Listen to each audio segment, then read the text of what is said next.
Good day, everyone, and welcome to Home at the Hollow. First, thank you guys so much for joining me today. Today, we are baking a pecan pie. I'm doing so for Thanksgiving, and it's going to be just absolutely glorious. There's a few tricks and tips that I use when I make my pecan pie, although the ingredients are really kind of the same as everyone else. I cook mine probably a little bit differently. So if you want a most excellent pecan pie recipe, or if you just want to come hang out with me a little while, then keep on watching. So I'm going to start my pecan pie by, of course, looking and inspecting my pecans. I'm going to need about 1.5 cups. I'm going to just measure out 1.5 cups. And I want to give them a good look over. Of course, I've just opened this bag and I've kind of looked through them a bit. And I'm not seeing any evidence of any little ugly little things that happen to lurk in here. Again, those little dark bits, they won't break a tooth, but they certainly do taste bitter. And I'm going to give this just a very, very rough chop. Unless you want to, decorate your pecan pie by gingerly placing the halves, picking through a bag and finding whole halves. And, I find that just doing a rough chop also helps when you want to slice a piece of pie too, because I don't want a big huge piece of pie because this is pretty rich, and I was born and raised in pecans, I can tell you, and I love my pecans, but that's a pretty good rough chop. I think it is. Maybe not that one. But we're going to just put these in our bowl and set them aside.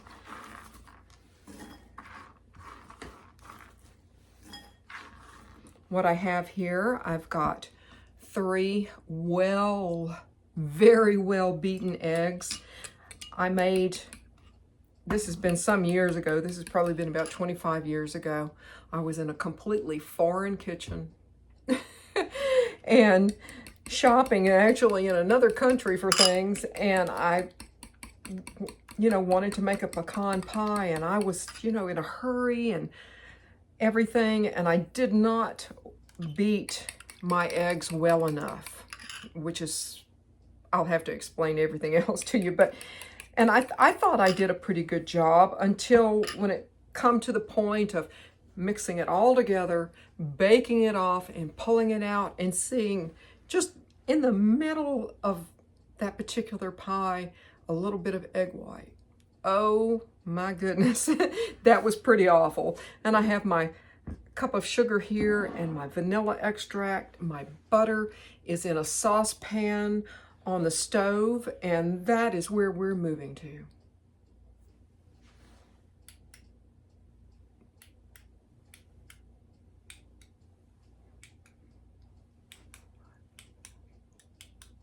Okay.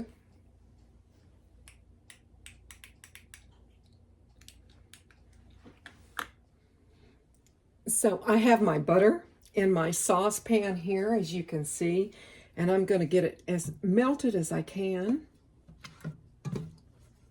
I've got my 3/4 cup of light corn syrup that I'm going to add to that. And all my time of cooking and researching and different things like that, I have seen people mix these ingredients up, not bother. I mean, the butter might be melted, but I don't know, it just didn't kind of make sense to me. And I'm going to add my 1 cup of granulated sugar. It it just didn't make sense to me, because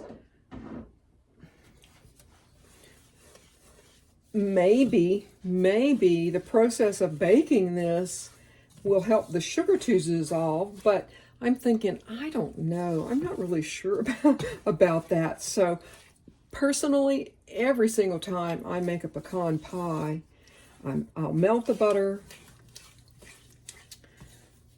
I will put my corn syrup in and my sugar, and I will stir this and not cook it hard, but cook it to the point where the sugar, the granulated sugar, is dissolved and not gritty. I've tasted pecan pies where I could taste where people have used dark corn syrup or molasses. And I've tasted pecan pies that were gritty. And I think that's one of the reasons why this particular pie recipe comes out so well, is because I do cook this, like I said, not to a rolling boil or anything like that. And I know it seems very time consuming, but for me, I think it makes a big difference.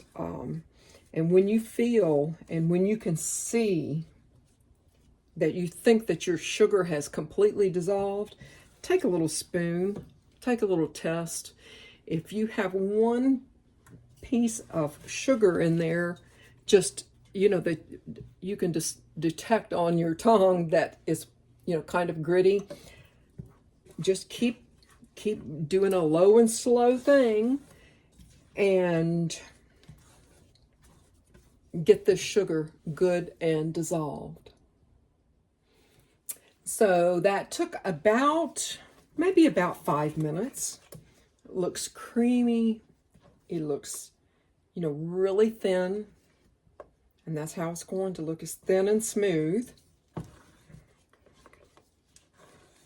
And I've turned my heat off.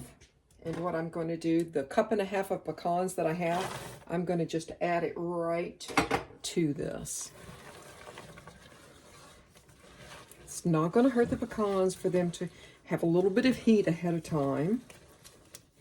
And then if I can find everything that I need, I'm going to add just a slight pinch of salt. Just a very wee bit.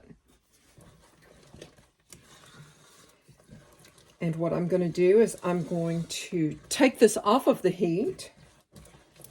I think you guys can see. It's going to be incredible, as usual. I'm going to take this off of the heat and allow this to cool off. So I have cooled this ever so slightly. I'm going to add a wee bit of vanilla extract. You can see it really, really wants to start tightening up on me pretty darn quick. And that's a good thing. I think what I'm going to do is I'm going to add I'm going to temper this a little bit, add a little bit of heat into my eggs, and see how that works. Make sure it's all good. I'm going to add just a little bit more. Still wants to run a little bit, and I'm thankful for that. I've had a wee bit of a delay today, but I think it's all good. I know doing it this way seems like it's, a little bit of an extra effort, but I can tell you, I find that it's just so worth a little bit extra effort. And we're going to just give it a healthy stir.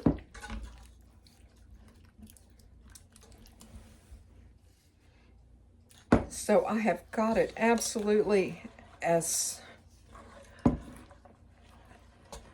well as I can get this.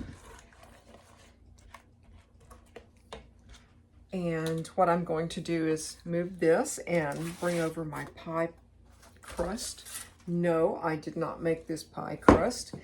My daughter-in-law kind of summed it up very, very well.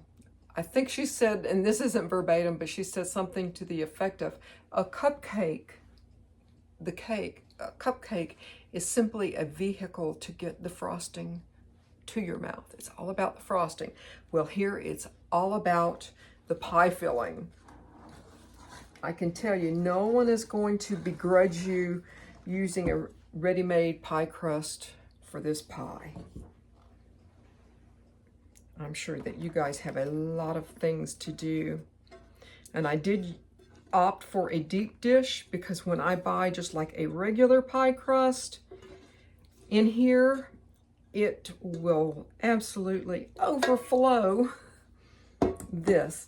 Now at this point, if you want to, you can bake it at 350 for, you know, I would start checking it about 45, 50 minutes. You will absolutely see this puff up and then it will settle back down.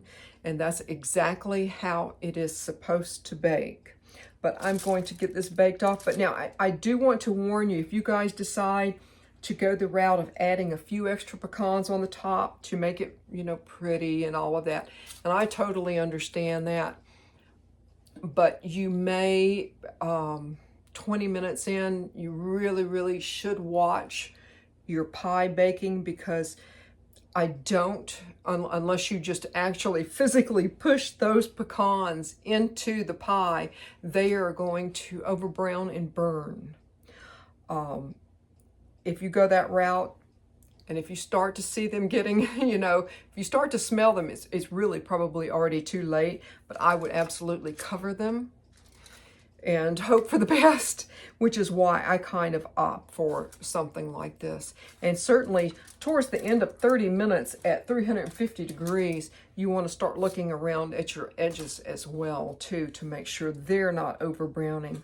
And if you have a form that kind of like I have, you can just set on there and say, okay, you're not going to get any darker. Or if you have to use a foil, then you use and do whatever it is that you have to do. But we're going to get this in the oven and we will be back for a taste test. So guys, excuse me my reach there, but I am having a few technical issues today. It's just been definitely a Monday. But without further ado, my pie is out. Oh my goodness, I want to show you guys. It just came out beautifully. Still really, really super, super warm, but I wanted to go ahead and get it cut for you, and I wanted to have a taste too. It's been a long time since I've made a pecan pie, so we shall just see, won't we? I have no doubt it's going to be just a little bit loose.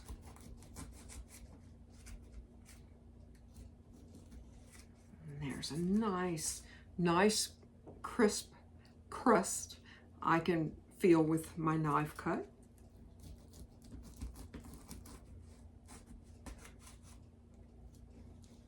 Yes, that came, the crust, and I have no doubt that the pie is going to be wonderful. Let's see if I can get this out. Come on, please, please, please. And there we go.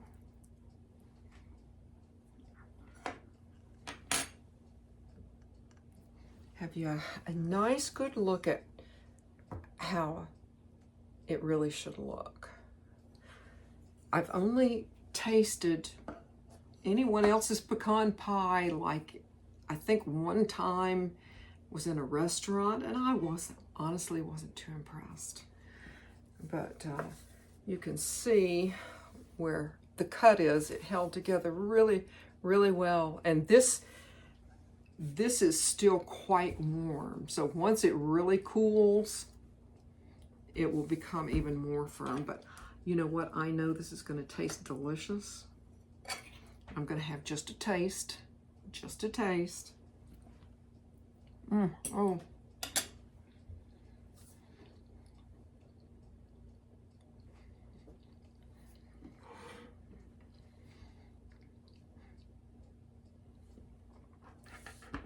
It's perfect. Perfect in every way. You don't need a classic, true Southern pecan pie. Does not need anything out of the ordinary added to it. Now, if you get tired of having a pecan pie, which I can't imagine, but if you get tired of it, there are variations, and I've tasted other people's variations, and to me, if I want chocolate, then I want chocolate.